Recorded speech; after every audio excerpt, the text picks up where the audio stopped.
வணக்கம் ஜோதிட நண்பர்களே. ஏற்கனவே ராசியை பற்றின முழு விவரங்களையும் பார்த்தாச்சு.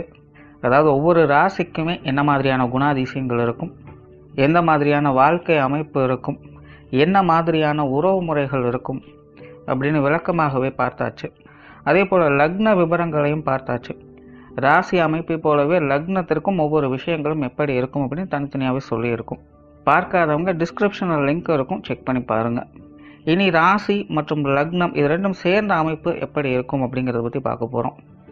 ஒரு குறிப்பிட்ட லக்னம் மற்றும் ராசியாக ஒரு மனிதருக்கு அமைந்து வரும் பொழுது அவங்களுக்கு என்ன மாதிரியான விஷயங்கள் இருக்கும் அப்படிங்கிறத பற்றி சில விளக்கங்களை ஜோதிடத்தில் பொதுவாக சொல்ல முடியும். இனி அந்த விஷயங்களை பற்றி தொடர்ச்சியாக பார்க்கலாம். பதிவை பார்க்கறதுக்கு முன்னாடி ஒரு சில விஷயங்களை கவனத்தில் வச்சுக்கோங்க. எப்பவும் சொல்லக்கூடிய விஷயங்கள் தான். இங்கு சொல்லக்கூடிய விஷயங்கள் முழுமையாக உங்களுக்கு பொருந்தணுங்கிற அவசியம் கிடையாது. ஏன்னா ஒரு மனிதனை பற்றி அவங்களுடைய சுய ஜாதகம் மட்டும்தான் முழுமையான விஷயங்களை சொல்ல முடியும். மற்ற விஷயங்கள் எல்லாமே ஒரு பொதுவான அமைப்பு கொண்டது தான். இங்கு சொல்லக்கூடிய விஷயங்களை நீங்கள் கிராஸ் பண்ணி வருவீங்க. உங்களுடைய வாழ்க்கையில் சில அனுபவங்களாகவும் உணர்வுபூர்வமான விஷயங்களாகவும் பெற முடியும். அதே போல் ராசி முக்கியமாக இல்லை லக்னம் முக்கியமாக அப்படின்னாலும் குழப்பிக்க வேண்டாம். ராசி லக்னம் அப்படிங்கிறதெல்லாம் பார்த்திங்கன்னா ஒரு சில ஐடென்டிட்டி மட்டும்தான். ஜோதிட பலன்கள் எடுக்கிறதுக்காக பொதுவாக தெரிஞ்சிக்க வேண்டிய சில விஷயங்கள் அவ்வளோதான். மற்றபடி 9 கிரகங்கள் 12 கட்டம் 27 நட்சத்திரங்கள் கொண்ட ஒரு அமைப்பு தான் நமக்கு முழுமையாக முக்கியம். அதுதான் ஒவ்வொரு செகண்டும் நமக்கு தேவையான எல்லா விஷயங்களையும் தீர்மானிக்கிறது. அதனால் ராசி முக்கியமாக இல்லை லக்னம் முக்கியமாக அப்படின்னாலும் குழப்பிக்காதீங்க. நம்ம யாருன்னு கேட்டால் நம்மளுடைய பேரை எப்படி ஒரு அடையாளமாக சொல்கிறோமோ அந்த மாதிரி தான் நம்மளுடைய சுய ஜாதகத்திற்கு அடையாளமாக இந்த ராசியும் லக்னமும் அமைந்து வருது. மற்றபடி இங்கே எல்லாமே முக்கியம் அப்படிங்கிறத மனசில் வச்சுக்கோங்க.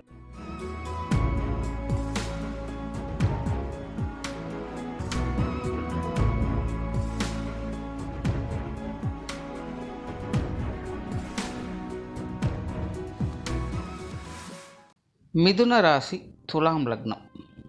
இந்த மிதுன ராசி துலாம் லக்னத்தில் பிறக்கக்கூடியவங்களை யோகவான்கள் அப்படின்னு சொல்லலாம். யோகம் அப்படிங்கிற சொல்லுக்கு அர்த்தம் என்ன அப்படின்னு பார்த்தீங்கன்னா ஒன்றிணைதல் அப்படின்னு அர்த்தம். ஸோ அந்த மாதிரி தான் இந்த மிதுன ராசி துலாம் லக்னத்தில் பிறந்தவங்க மற்றவங்களோடு ஈஸியாக மிங்கிள் ஆகிடுவாங்க.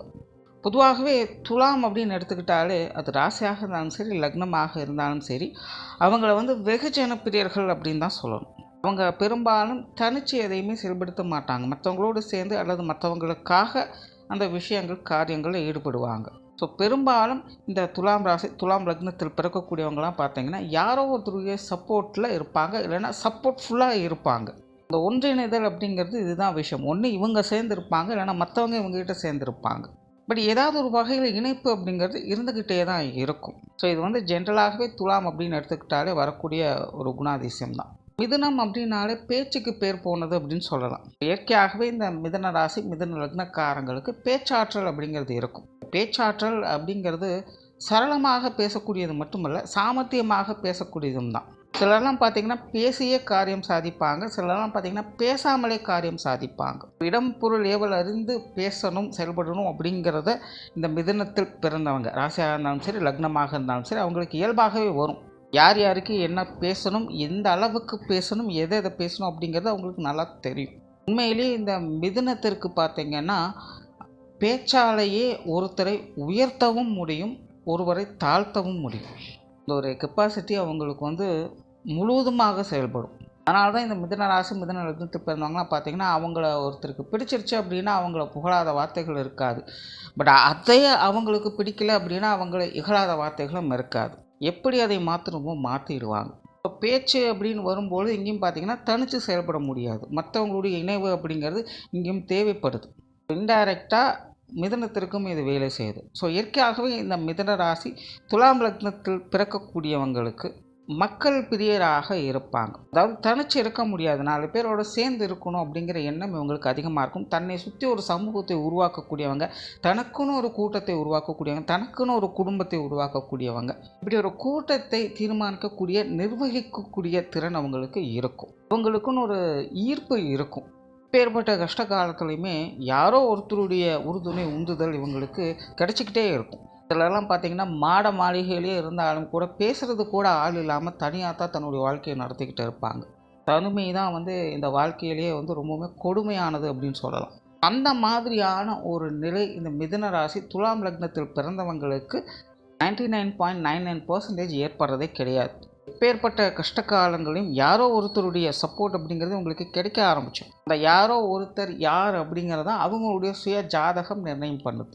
தவிர இயற்கையாகவே இந்த மிதுன ராசி துலாம் லக்னத்தில் பிறக்கக்கூடியவங்களுக்கு ஆன்மீக பற்றுதல் அப்படிங்கிறது அதிகமாக இருக்கும். கடவுள் நம்பிக்கை, மத சம்பந்தப்பட்ட விஷயங்களில் கூட அவங்களுக்கு ஈடுபாடுகள் அதிகரிக்கும். இந்த ஆச்சார அனுஷ்டானங்களை கடைபிடிக்கக்கூடியவங்களாக இருப்பாங்க. பரம்பரையாக வழிவழியாக செய்து வரக்கூடிய விஷயங்களை கடைபிடிக்கக்கூடியவங்களாக இருப்பாங்க. சாஸ்திர சமுதாயங்களை மதித்து கடவுள் நம்பிக்கையோடு இருக்கக்கூடியவங்களாக இருப்பாங்க. சுய ஜாதகத்தில் சுப கிரகங்களுடைய அனுகிரகம் பெற்றிருந்தால் ஆன்மீகத்தில் நாட்டம் மட்டுமல்ல, ஆன்மீக வாழ்க்கை மேற்கொண்டு அதில் தலைமை பண்புகளை வைக்கக்கூடிய அமைப்புகள் கூட உங்களுக்கு ஏற்படும். ஒரு பெரிய கூட்டத்தை உருவாக்கி அங்கே ஒரு நல்ல சொற்பொழிவராக, நல்ல ஒரு வழிகாட்டக்கூடியவர்களாக இவங்க மாறுவாங்க. உங்களுடைய பேச்சு திறனுக்கு அந்த ஒரு வசியம் இருக்கும். இயற்கையாகவே இந்த மத ரீதியான விஷயங்கள், ஆன்மீகம் சார்ந்த விஷயங்களில் பேச்சுவார்த்தைகள் உங்களுக்கு அதிகமாக இருக்கும். பட் அதுவே அசுப கிரகங்களுடைய சேர்க்கை ஏற்பட்டுடுச்சு அப்படின்னா திட்டிகிட்டையாவது கடவுளை நினச்சிட்டு இருப்பாங்க.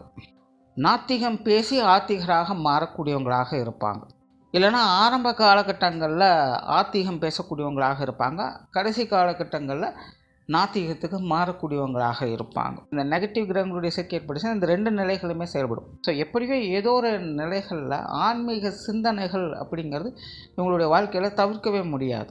பெரியோர்களை மதிக்கக்கூடியவங்களாக இருப்பாங்க. தன்னை விட வயதில் மூத்தவங்க, உயர் பதவிகளில் இருக்கக்கூடியவங்க, சமூகத்தில் நல்ல ஸ்டேட்டஸில் இருக்கக்கூடியவங்க கிட்டலாம் இணக்கமான பழக்க வழக்கங்களை வைத்துக் கொள்ளக்கூடியவங்களாக இருப்பாங்க. ஒரு பெரிய நபர்களுடைய சகவாசம் அப்படிங்கிறது இவங்களுடைய வாழ்க்கையில் சில காலகட்டங்களுக்காவது இவங்களுக்கு அமையப்பெறும். பெற்றோர்கள் மேலே மதிப்பு மரியாதை இவங்களுக்கு அதிகம் உண்டு. இன்னும் சொல்லப்போனால் இந்த மிதுன ராசி துலாம் லக்னத்தில் பிறக்கக்கூடியவங்களை பெற்றோர்கள் பாசத்திற்காக இயங்கக்கூடியவங்க அப்படின்னு கூட சொல்லலாம். இங்கேயும் பார்த்தீங்கன்னா சுய ஜாதகத்தில் சுப கிரகங்களுடைய அனுகிரகம் இருக்கும் பட்சத்தில் பெற்றோர்களுடைய ஆசையும் அரவணைப்பும் பூர்ணமாக கிடைக்கப்பெற்றவங்களாக இருப்பாங்க. பட் அதுவே நெகட்டிவ் கிரகங்களுடைய ஆதிக்கம் இருந்துச்சு அப்படின்னா அந்த பெற்றோர்களுக்காக இயங்கக்கூடிய நிலையை ஏற்படுத்தும். அதே போல் இந்த மிதுன ராசி துலாம் லக்னத்தில் பிறந்தவங்க பார்த்திங்கன்னா கொஞ்சம் சுகவாசிகள் தான். இவங்க ஹார்ட் ஒர்க் பண்ணுறதெல்லாம் இவங்களுக்கு பிடிக்காது. கொஞ்சம் ஸ்மார்ட் ஒர்க்கை விரும்பக்கூடியவங்க. மேலோட்டமாக மேற்பார்வையாக தான் பெரும்பாலான விஷயங்களை செய்வாங்க. ஆரம்பத்திலே சொன்னேன், பேச்சும் நிர்வாகத்திறமும் தான் இவங்களுடைய பிரதானமே. ரொம்ப ரிஸ்க் எடுத்து வேலை செய்கிறதெல்லாம் இவங்களுக்கு வராது. எல்லாத்தையுமே சரியாக நியாயமாக செய்யணும் அப்படிங்கிற எண்ணம் இருக்கும். பட் ஹார்ட் ஒர்க்கை இவங்க ப்ரிஃபர் பண்ணுறது கிடையாது.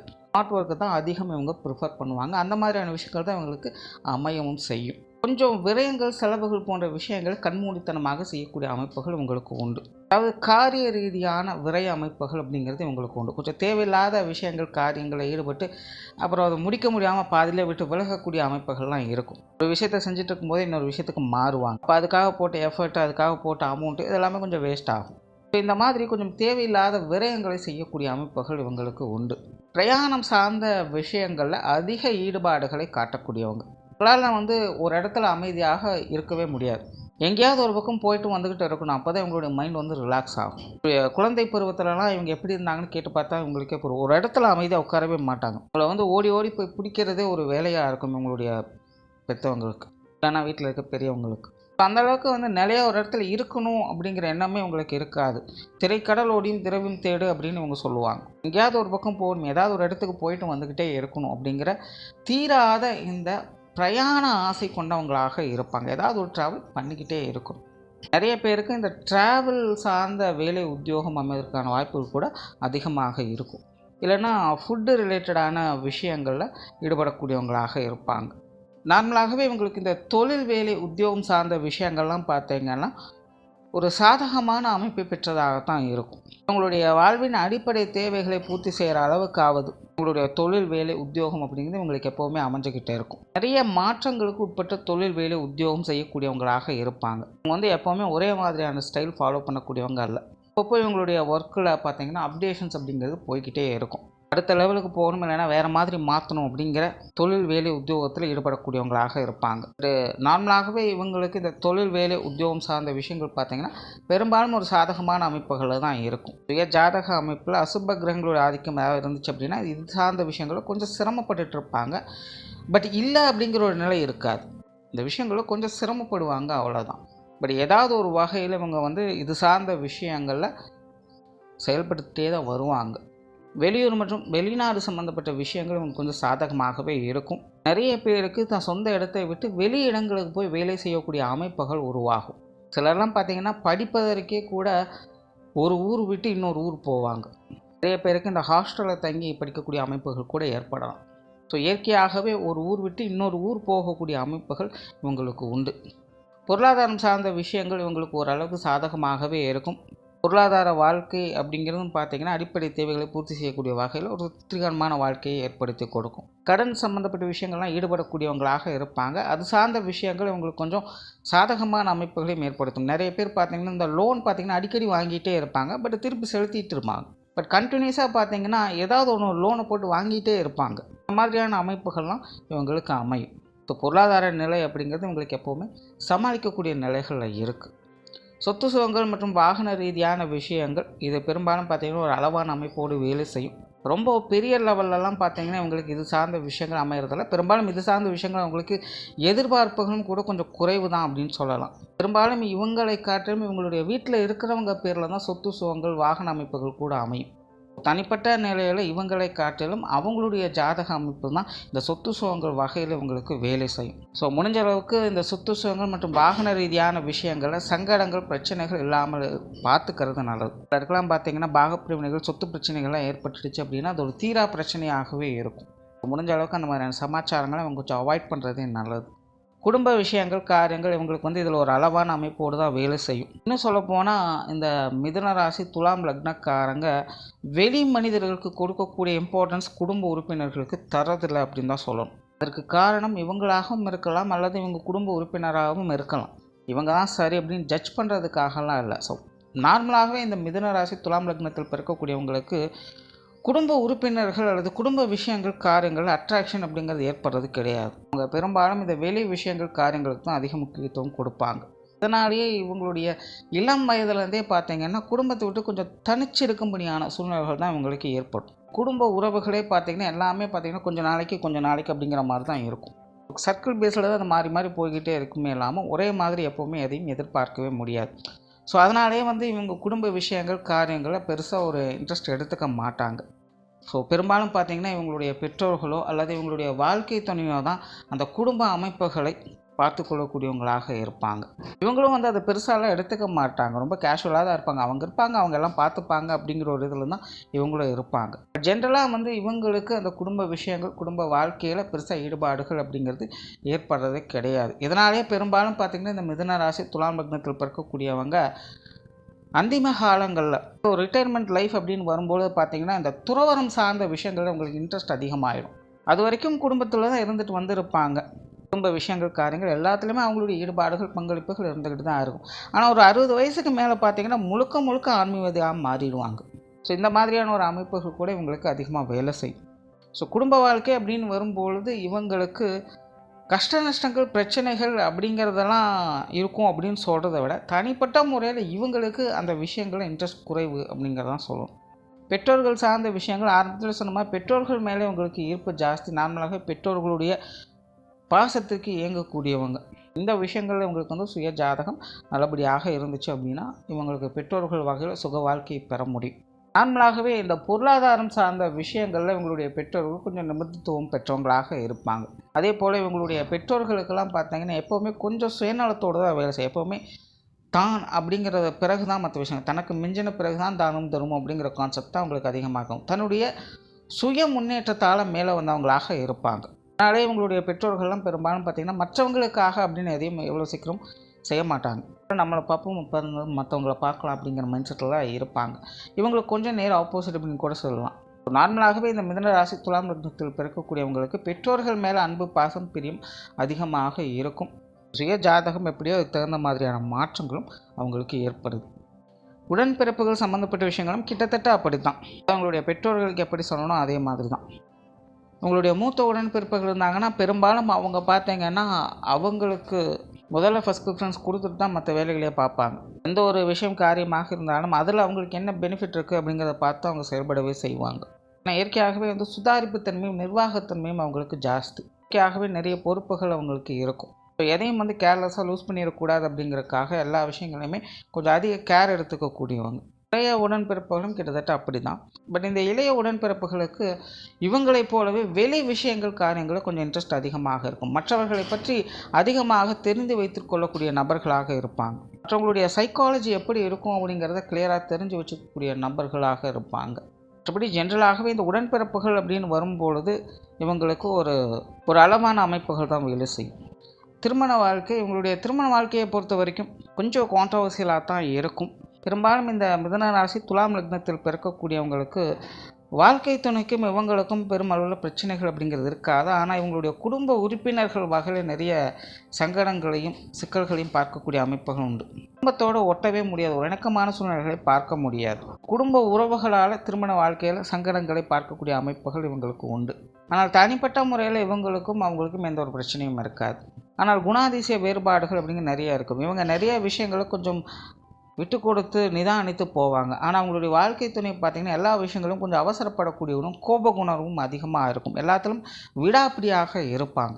ஸோ மேஜர் கண்ட்ரோல் அப்படிங்கிறதே பார்த்திங்கன்னா அவங்களுடைய வாழ்க்கை துணைக்கிட்ட தான் இருக்கும். அது ஆணாக இருந்தாலும் சரி, பெண்ணாக இருந்தாலும் சரி. ஸோ நார்மலாகவே வாழ்க்கை துணையை கொஞ்சம் அனுசரித்து போக வேண்டியதாக இருக்கும்.